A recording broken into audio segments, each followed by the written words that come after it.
In the last session, I have discussed with you the concept of actionable claim. Now, in this session, I am going to discuss with you certain illustrations. Illustrations on the concept of actionable claim.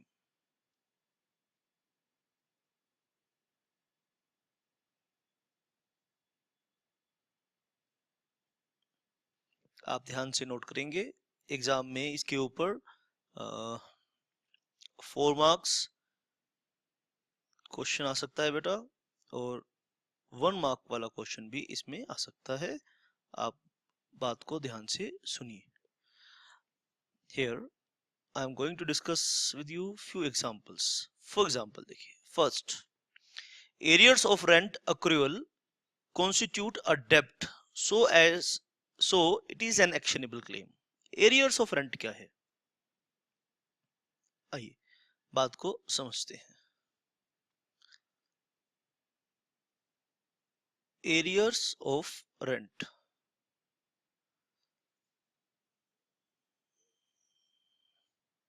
ठीक है बेटा। Arrears of rent, rent जो due हो चुका है, ठीक है बेटा।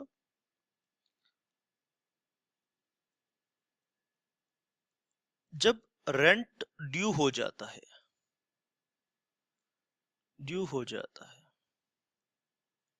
उसे बोलते हैं एरियर ऑफ रेंट। जब रेंट ड्यू हो जाता है, ए ने बी को अपना मकान किराए पे दिया।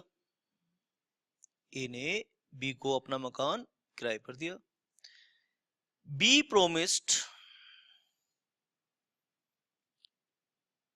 promised to pay rent on every 10th of the month. B ने वायदा किया कि वो महीने की from promised to pay rent on every 10th date of the month. Right बेटा, हर 10वीं तारीख को उसने प्रॉमिस किया कि वो किराया दे देगा। लेकिन आज 20 तारीख हो चुकी है, 20th डेट आज आ चुकी है, लेकिन अभी तक वो किराया आया नहीं है। तो जो एरियर ऑफ रेंट है, यानी जो रेंट अक्रू हो चुका है, वो डेप्ट बन जाता है किसके ऊपर? अब ये डेप्ट किसका हो गया बेटा? ठीक है बेटा, तो on the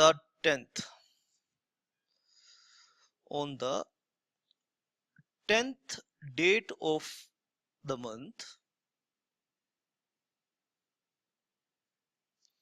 on the 10th date of the month,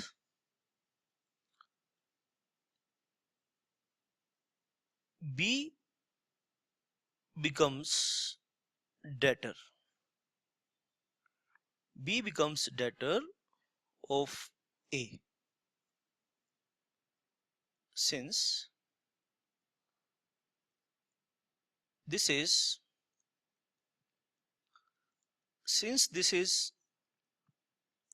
unsecured debt, it is called actionable claim. तो हम कह सकते हैं this is an example of actionable claim.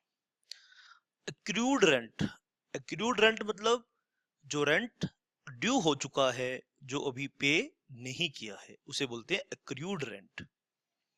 आइए आगे हम कुछ और एग्जांपल्स देखते हैं। शाबाश। दूसरा है provident fund, that is standing to the credit of member of the provident fund. आइए इस बात को भी समझते हैं, प्रोविडेंट फंड वाले एग्जांपल को भी समझते हैं बेटा। शाबाश। Provident fund, right. Provident fund right?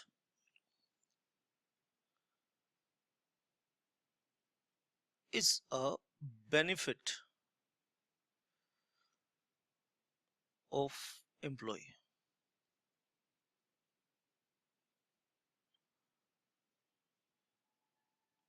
right? जब एम्प्लॉई रिटायरमेंट अचीव करता है, at the time of it is paid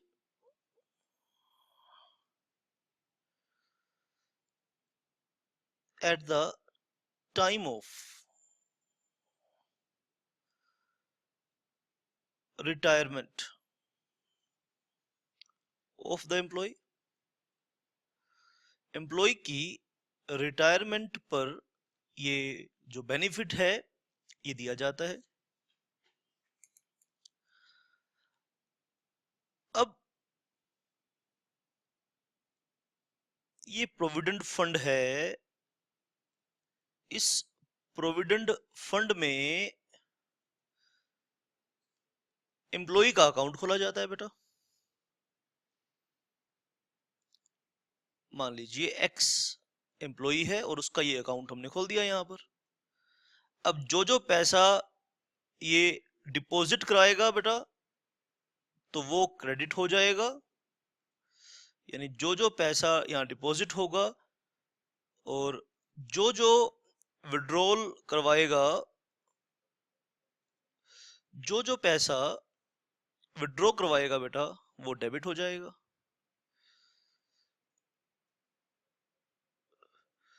तो eight the time of retirement जो भी क्रेडिट बैलेंस होगा, तो आप ध्यान से नोट कीजिए,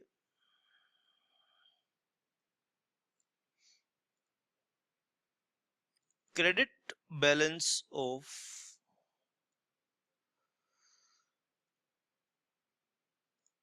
provident fund account, credit balance of provident fund account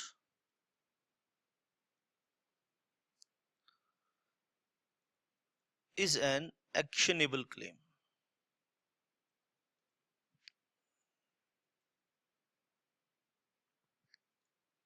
because it is unsecured amount,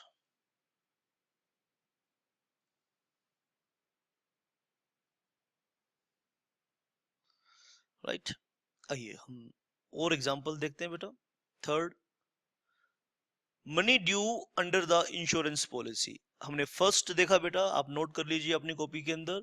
first देखा एरियर्स ऑफ रेंट अक्रूवल, हमने सेकंड देखा प्रोविडेंट फंड, और थर्ड देखा money due under the insurance policy.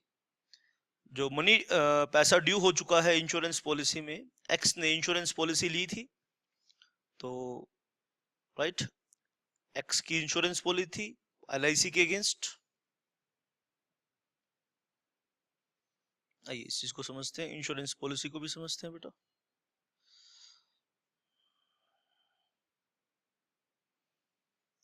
X ने LIC के against एक insurance policy ली। LIC ने promise किया, LIC promised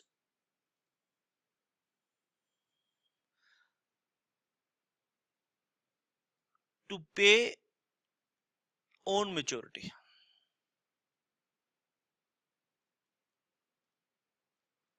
a sum of rupees 10 lakh.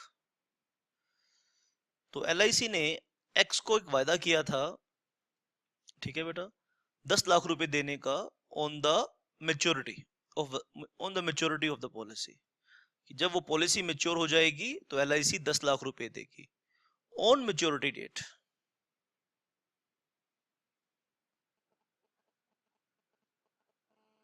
The claim of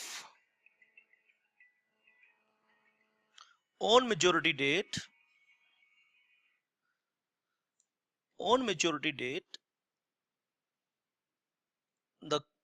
claim of X to recover rupee 10 lakh becomes actionable claim. क्यों बेटा? क्योंकि ये amount unsecured होता है, तो जो भी अनसिक्योर्ड अमाउंट होता है उसे हम एक्शनेबल क्लेम की डेफिनेशन में ले आते हैं। और लास्ट है fourth point, partners right to sue for accounts of dissolved partnership. Partners right to sue for accounts of dissolved partnership is an actionable claim, being a beneficial interest in the movable property not in possession. आइए इस चीज को भी एक बारी समझेंगे बेटा।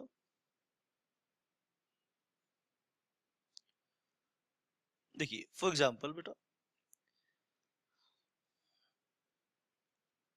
ए और बी आपस में पार्टनर हैं।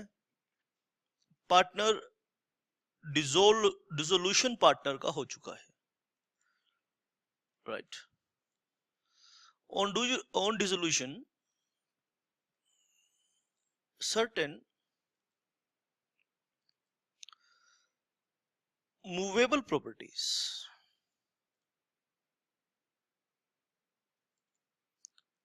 are in possession of B.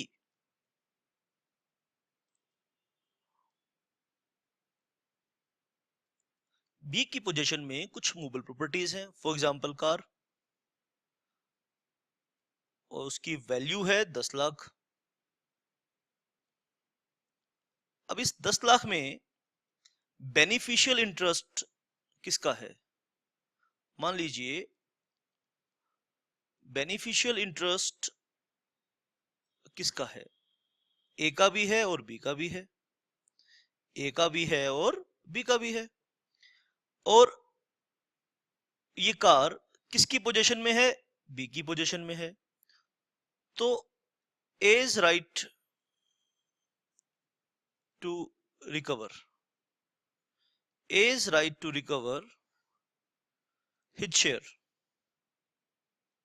is actionable claim.